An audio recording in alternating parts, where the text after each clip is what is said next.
نحمده ونصلي على رسوله الكريم أما بعد فأعوذ بالله من الشيطان الرجيم بسم الله الرحمن الرحيم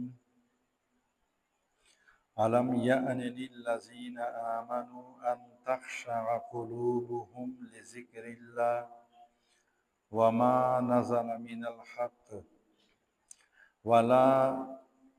يكونوا كالذين أوتوا الكتاب من قبل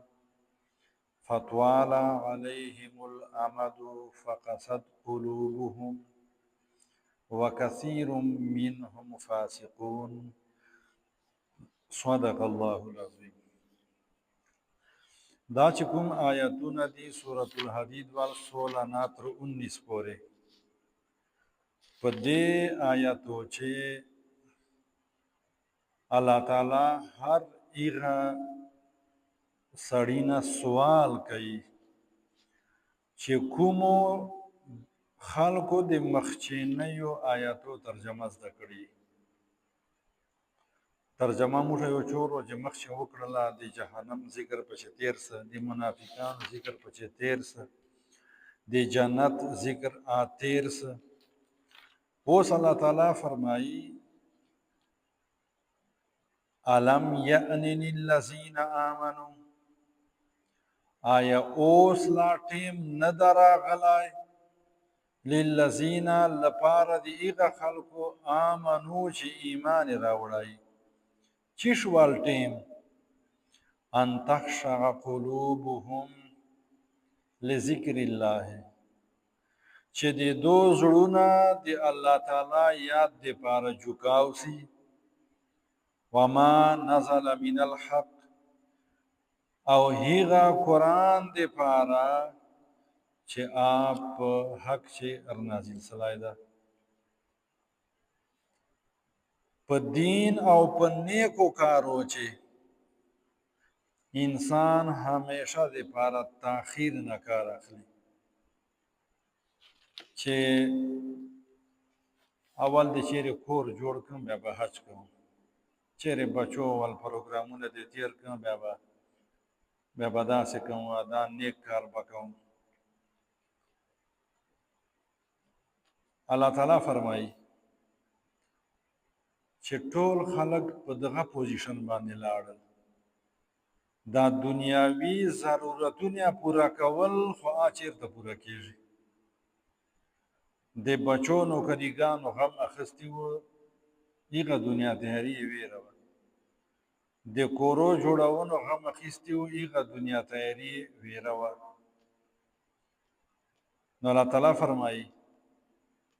ولا یکونوا کالذین اوتوا الکتاب من قبل، او د خلق ته نه کیږي هغه خلکو غوندې چې هغه ته کتاب ورکړلی سلام، یهود نصارا موږ ښیي چې تاسې هغه غوندې ونه کو. هغه څه کول؟ فطوال علیهم الامد، چې کله هغه باندې یو ډېر ټیم تیر څه که نه، فکسد قلوبهم، بیا د هغه زړونه سخت سلل. سوره بقرې چې الله تعالی فرمایي چوره سخت سله، کالحجارة، لکه کاڼی، او اشد کسوة، یا کاڼي نه په سختوالي چې ډېر سخت و. وکثیر منهم فاسقون، ډېر په دو چې فاسقان و، حد کراس کړی و. په دې آیات چې الله تعالی مسلمانانو ته صفحه وویله چې یهودو غوندې به نه کوو، نصاراو غوندې به نه کوو. یهودو به څه کول؟ الله تعالی قرآن پاک چې د دو خبر نقل کوي، الله تعالی ورته فرمایي افتؤمنون ببعض الکتاب وتکفرون ببعض، آیا تاسې په بعضې کتاب باندې خو ایمان را رهو او په بعضې کتاب باندې ایمان نه را رهو؟ موږ څه کوو؟ موږ ډېر داسې مسلمانان دي لمانځونه کوي، خو ډېر داسې دي چې نه کوي. ډېر داسې دي چې روزه لري درواغونه نه منې کېږي، ډېر داسې دي چې حج ته ځي عمرې ته ځي لکان لګوي زکات نه ورکوي، ډېر داسې خلک دي چې درواغ ویل فیشن ګڼي، بل ته دوکې ورکول چالاکي ګڼي، هوښیاري دې ته وایي. ډېرې پیسې جمع کوونکي ته موږ هوښیار وایو، چې ښې ډېرې پیسې جمع کړي بیا موږ څه وایو پلانکي خان کار وکړ، موږ وایو چې دا کامیاب څه. الله تعالی دغسې خلکو دپاره د بني اسرائیلو مثال پیش کوي. الله تعالی فرمایي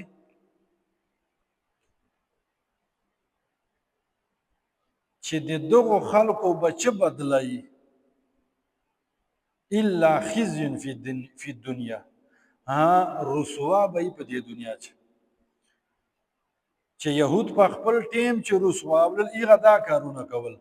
چې کومه بیا خوښه وه بیا بیا ویله دا قرآن مجید چې دي منې دا دو خپل کتاب چې دي بیا بیا کوله، چې دو مرضی به نه وه که نه بیا بیا خپلې زمانې ول نه کتاب مانه نه بیا د پیغمبر خبر منله. آیا موږ خو دغسې نه یو 100%. نو الله تعالی فرمایي هغه دپاره خزي فی دنیا، رسوایي ده په دنیا چې موږ چېرته خوشحال یو. رسوایي ده که نه یو اسلامي ملک ته ما ته وښوه چې هغه چې امن یو اسلامي ملک چې امن نسته، څه ځای کې یوه شهر چې به وي خو چې مجموعي طور باندې واخلئ په غضب ککړ دي. دا ولې؟ دا موږ بني اسرائیلو والخویان اخیستی دي. مرضي موافق دین معنا که ډېر ګراني چې ما ته بخلافي اخلقو که مني نه، ځکه خو قرآن مجید چې الله تعالی یو ځای فرمایي ولن تجد لسنت الله تحویلا، بل ځای فرمایي ولن تجد لسنت الله تبدیلا. نه داسې د سنت په معنی د طریقې سره ده، نه به داسې چې تاسې دو نمبري کوو او ما ولا طریقه به واپس سي، معنی سزا به درته میلاو کېږي، د سزا به واپس کېږي نه. نه به داسې چې د الله تعالی طریقې چې تبدل راشي، نه. تاسې لږ کې خپل جان باندې خپل علاقې باندې سوچ وکړو، چرنګې ټیم وه چرنګې شوري سه. خو یوه بله خبره ده ورسره چې چا چوره ګناه کول چیرې چوک له خپلې ګناه نه پرشاسلی ده نه. روزانه مړي پریشانیګانې، خو چې چوره ګناهونه کوم سړی کوي مخ ته زور پسې کوي په شا نه راځي، چې چوره تکړه کېږو تکړه سو نوره به ذلیل یو. دا زه نه وایم چې داسې نه ووایو چې دا دې چې وویله. الله تعالی فرمایي خزي فی الدنیا، د رسوایي چې ده خزیون چې کوم تنوین ده، تنوین معنا دا چې یو خاص قسم عذاب به نه وي چې که منې هغه باندې خو بیا خلک پیږي، نه په لور یې بودي بیا نه پیږي، چې په کوم شکل چې تاسې ما نه ښه هوښیاران یو په کوم شکل چې عذابونه دي. بېشکه مځکه به په بل لوري نه وي اړېدلې، خو لسو کالو والمخکې ټیم نه سو راوستولی چې کوم امن و. الله تعالی فرمایي دا ولې دا افتؤمنون ببعض الکتاب وتکفرون ببعض، چاته خپل حق ورکول دا موږ عیب ګڼو. عیب اول نمبر باندې پښتانه په دې چې ډېر ګرفتار دي، خویندو وروڼو ته حق نه ورکوي. وروڼه خپل من چې شا سره تقسیموي خویندو ته چې شا نه پسې ورکوي، چې وارې کړي او نوې غواړي بیا په کور بند بس. نو قرآن پاک چې دې په بارې چې یو خو څلورمې درجې چې ګردای رکو ده جای په جای نوره دا صریح آیاتونه دي، تا مرضي خلاف ته لہذا ته خور بند کیا په کور ولې تا نه خو دا شی وغوښته. صفا آیاتونه راغلي دي چې غیبت په نه کوو، صفا الفاظ د قرآن پاک ول راغلي دي چې بې حیایي کارونه به جان بچ کوي جارې عام ګناه دا به نه کوي موږه سړی په فیسبوک چې نن په ټاپ روان ده چې ګمراهي پیلاو کوي هکه میل ده که فیمیل ده چې ویډیو یې معمولي قدر ورچې ګیري په لاکانو خلکو یې ګوري مسله لس کسان نه ګوري دا یې موږه ترجیحات دي خوند موږ ته دا شی نه راکوي چې د کوم موږه چې ګیږو دا خو بستې خیل له وجې چې ګیږو ټیټېږو ته مو دا له پېښور پلور تېر که بیا نسته لمانځونه نه دي چې شا بیا نسته نه پرده سته دلته به ښځې ګړدې بورکې چې شوري چې دوکاندار ته ورشي ته وایه که تره یې ده سیخه د بورکه په دا بل لوري داسې رواړئ ای چا ولی یا دغه کلکو پښتنو ولی سین نه دي راغلي بس خو افسوس دا ده چې څه ووایو الله تعالی فرمایي وکثیر منهم فاسقون ادو چې ډېر خلک داسې وو هغه حد کراس کړی وو فسق معنا دا ده چې ګناهونه یې ډېرې په نیکیانو باندې موږ دغو خبرو خطا کړي یو چې کوم هغه رحم والاحادیث چې دي بالکل آټک دي په خپل جبان دی خو بیا د ګردیا قرآن پاک چې شپره نازل ده بیا د 53-54 احادیث مبارکه چې شپاره دي که چه درجې چې موږ خوند سته ده بیا د ټوټه پوټه لمونځ ده روزه ده حج ده اعمال بیخي زیرو حالانکه دا بار بار ما ته ویلي دي دا ټول عبادات ډېر شاطر نازل شوي دي پیغمبر علیه السلام ول 54,000 حدیثو چې 49 خو یقینا معاملات ول دي امام ابو حنیفه رحمه الله چې کوم مسائل په 14 کالو چې 83,000 مسائل جمع کړي دي په دې چې 38,000 عبادات ول دي نور ټول معاملات ول دي آی به کور نه باره ګاترې نه چېږدي ولې یهود دي که نصارا دي دلته دا واړه هغه اشرف المخلوقات دي چې جنت فردوس نه ټیټ جنت غواړي نه بیا موږ خولې پیرانو ته ورکه کړې دي پیرانو تر اوسه چاته چې نه دي ویلي واړه دا حضرت انسان دا اشرف المخلوقات چې ځان ته وایي دغه نه خلق تنګ دي چې معاملات خو دې خراب چی